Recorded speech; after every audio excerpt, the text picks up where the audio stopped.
เป็นเตมันง่ายอยู่ก็อยากไปเล่นขึ้นตู้เก่าซ้ำทุกข้าหน้านาเป็นหือเป็นใต้เตลักเนลองอันปีหักเนื้อน้องยาวนางหังดีสายหักมือล้นเลือนายเอาอยากเราต้องเธอหักดีพิงและจมตกซุ่มย้อนมา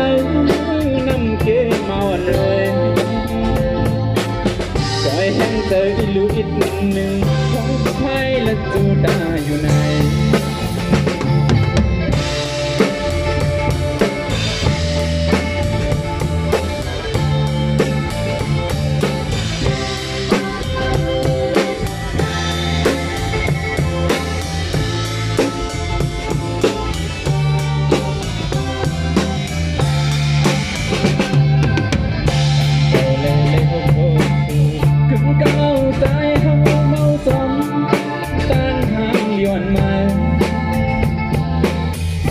ละวันสมอยุ่งแทงมาเก้าใจเป็นคนย่องเยา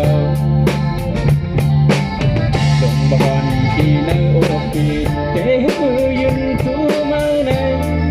น้องทุ่งมาวันเลยตั้งตะลอม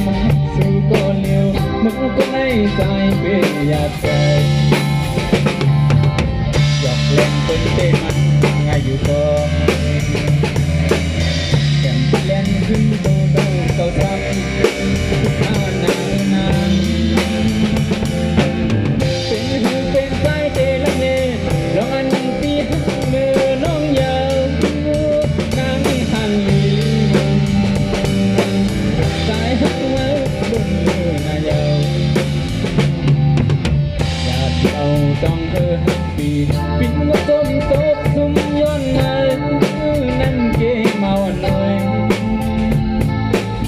จอยแห้งเธออีลูอีกหนึ่งของสุดท้ายและตัวตาอยู่ไหน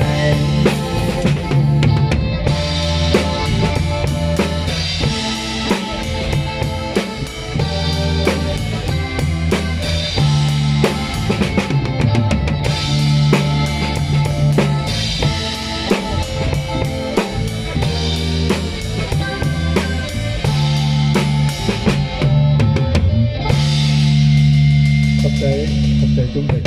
เดี๋ยวแห้งใต้เหนือครับพี่น้องเจ้าขึ้นใต้เหนือเจ้ากันนะขอบใจถึงทุกคนนะครับยิ่งจมนำครับ